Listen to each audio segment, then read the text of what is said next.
Alors c'est chez qui ici là? Hello, ça va?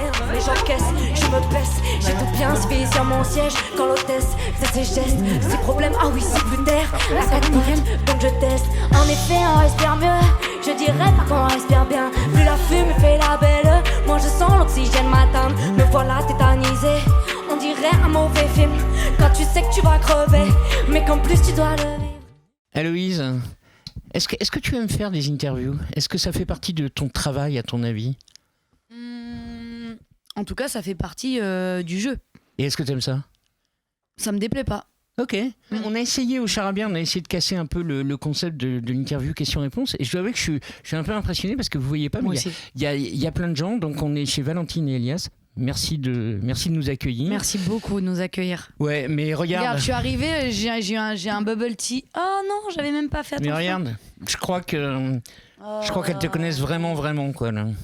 J'adore. Quand je t'écoute, je vais mieux. C'est ce que tu dis, qu'on t'a dit. Est-ce que pour toi, c'est un moteur ou est-ce que c'est une responsabilité qui est un peu lourde à porter?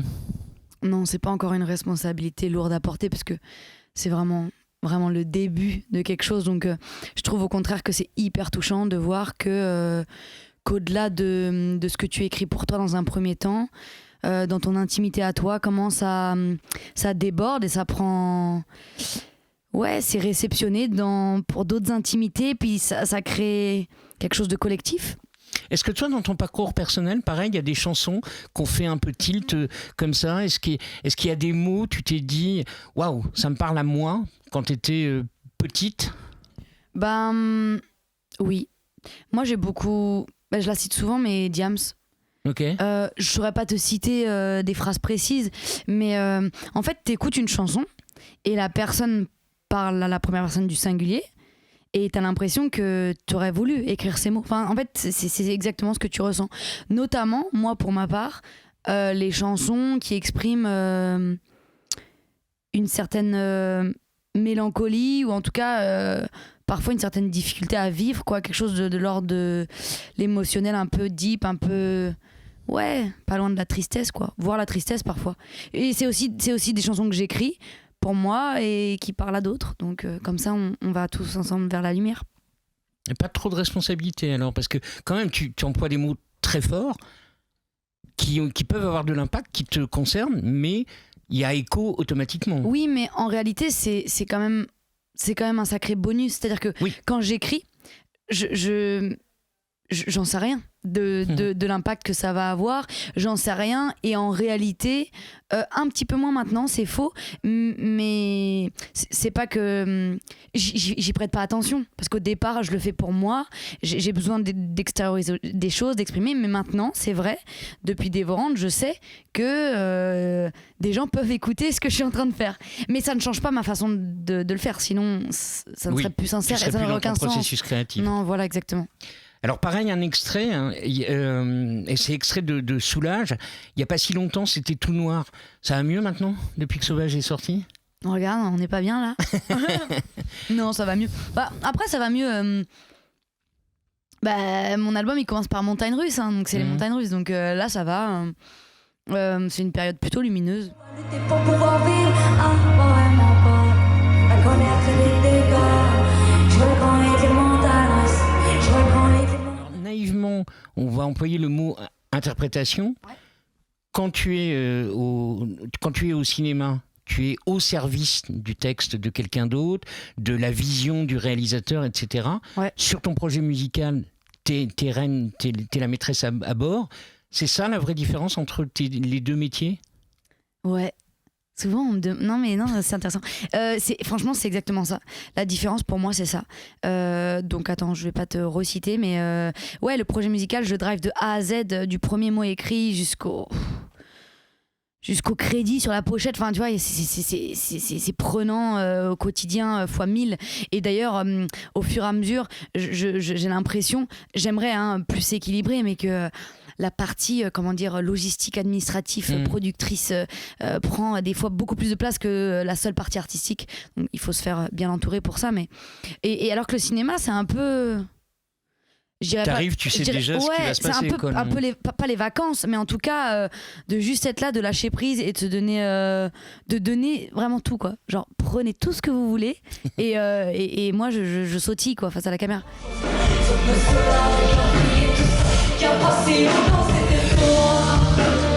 J'écris tout le temps, moi. J'écris tout le temps. Par phase, c'est vrai, t'as raison. Plutôt la phase où j'ai vraiment pas écrit, c'est la phase juste avant la sortie de l'album. La promotion, la création du live.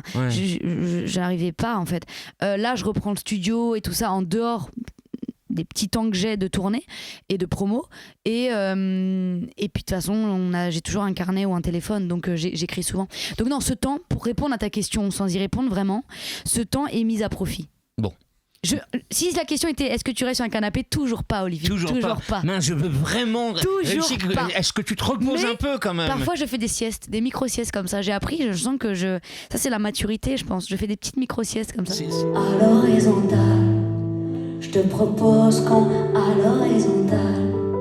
On parle beaucoup de paroles. Ouais. On parle moins de musique. Ouais. Comment ça se passe? Et question piège, est-ce que tu fais du rap ou pas? Moi, je pense que je fais de la pop, en réalité. Je pense que je fais de la chanson. Alors pourquoi, malgré tout, tu as cette étiquette rap-là? Attends, je te dis la vraie réponse ou vraiment la réponse un peu plus polie? Dis la réponse. Non, on est entre nous. Pourquoi j'ai cette étiquette-là? Parce que les gens font des raccourcis. Et puis parce que les gens aiment bien et ont besoin, ça c'est pas grave, mais ont besoin d'avoir des repères apparemment, de codifier un peu le truc, de mettre dans des cases. Mais je leur en veux pas, hein, c'est le jeu. C'est juste que, tu sais pourquoi, je pense ça faisait 2 ans que j'étais pas revenue et je suis revenue avec un titre Focus, qui est un sorte là pour le coup d'égo trip rappé. Et donc du coup, il y a eu un titre et je pense que ça... les gens se sont dit... Oh, à mon avis, c'est du rap maintenant. Mais non, mais... Sur l'EP, c'était déjà ça. Hein. En fait, je dirais pas que c'est du rap à proprement... En fait, non, la question c'est qu'est-ce que le rap en 2022 ? Tu vois ? C'est la chanson de... Parce que moi, si tu dis que je suis rappeuse, ça me va très bien, en réalité. Je pense que pour englober tout ce que je fais, je pense que le terme pop et chanson serait plus approprié. Mais par contre, si je devais me définir, je dirais que c'est de la pop mi-mélancolique, mi-énergique, avec des influences certaines... Bah oui, avec des influences de rap, du hip-hop.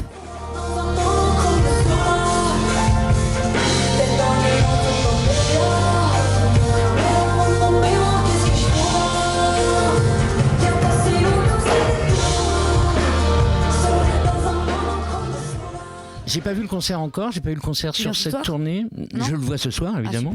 Est-ce que tu t'élèves encore dans les airs et est-ce que c'est ta signature, ça ? Est-ce que tu t'envoles encore ? Ouais, je m'envole encore. Enfin, j'essaye, hein. Bon, je suis toujours accrochée. J'essaye pourtant tous les soirs de vraiment m'envoler, mais bon, je reste accrochée. Ouais, je m'envole encore.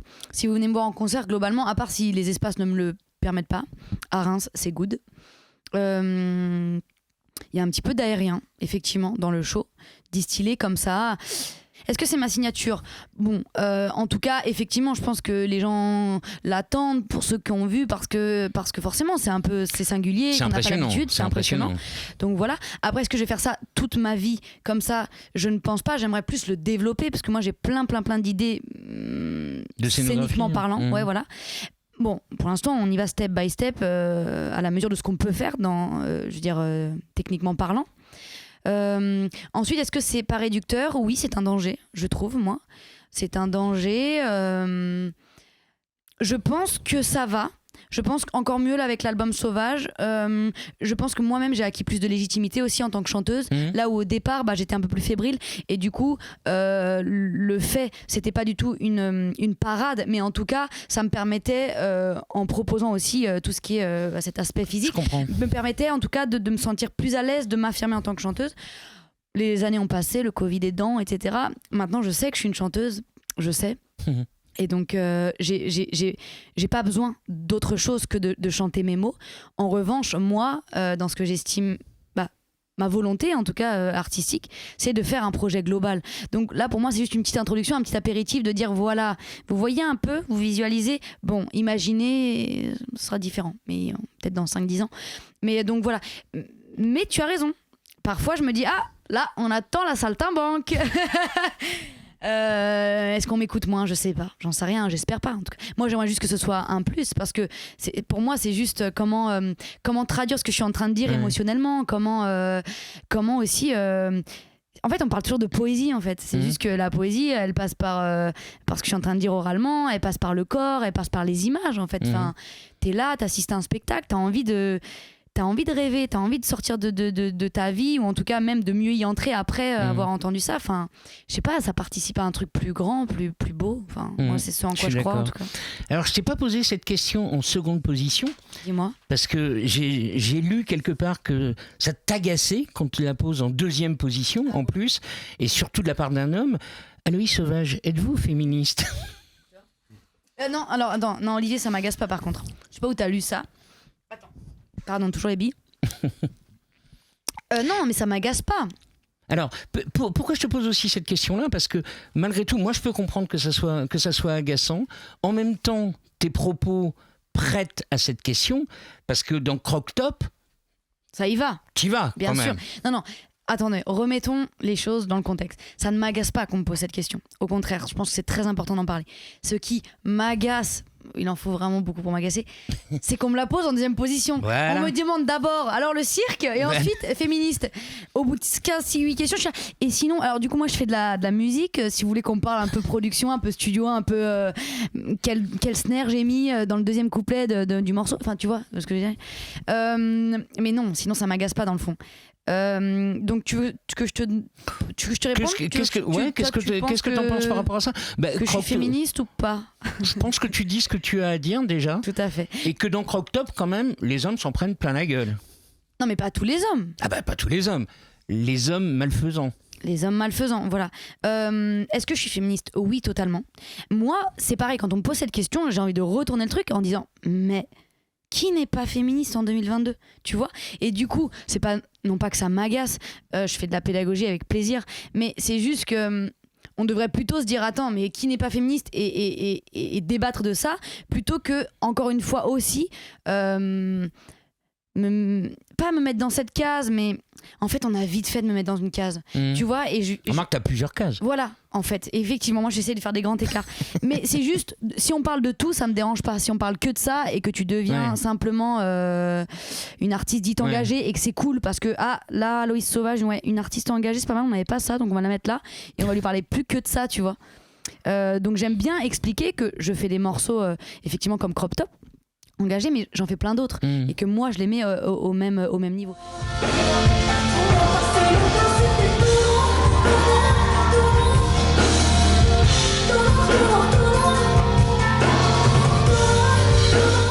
Est-ce que Sauvage c'est un album triste? Tu trouves toi? Un peu. Pas musicalement. Dans les paroles, il y a des paroles, on sent quand même qu'il y a.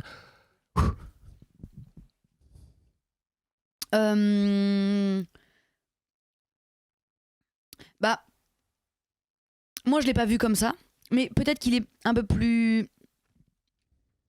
Il y a des questionnements, un peu plus triste que dévorante. Enfin, ouais. En tout cas, moi, je le mets dans le même. C'est juste que la tristesse m'a amené à la renaissance, qui est joyeuse. Donc du coup, le pendant fait qu'il y a un peu. Montagne russe. Voilà, le clair-obscur, tu vois. La question de Valentine et Elias, qui m'intéresse aussi, vraiment, c'est qu'est-ce que t'as avec le bubble tea? Il paraît que c'est un péché mignon. Ouais, mais ouais, en fait, donc c'est... tu veux que je fasse une explication? En fait, le bubble tea... Petit cours, hein, je vais essayer d'être rapide. Le bubble tea, c'est une boisson taïwanaise. Faite de thé, base de thé vert ou thé noir, avec après soit un goût de sirop, donc un thé vert fruité par exemple, à la pêche, à la fraise, soit lacté. Là je vais très loin déjà, je sais. Voilà, et au fond il y a des billes de tapioca que tu aspires avec une grande paille et tu les mâches, comme ça c'est un peu gélatineux. Voilà, moi j'adore. Oui, on a vu pendant l'interview. Non mais en fait, je vais te dire la vérité, parce que c'est une question très intéressante. J'y ai réfléchi il y a pas si longtemps que ça. En fait moi je bois pas d'alcool et je bois pas de café. Et tu vois, je manquais d'un petit rite social moi aussi, tu vois. Et donc j'ai trouvé en le bubble tea une espèce de boisson un peu ludique, un peu fun, qui est devenue effectivement un peu ma safe place gustative. Donc voilà, Mais des fois, c'est un toc, hein, en vrai. En vrai, c'est un toc. J'en bois beaucoup trop, ça va pas du tout. Des fois, je suis là et je me dis, faudrait que j'aille boire un bubble tea.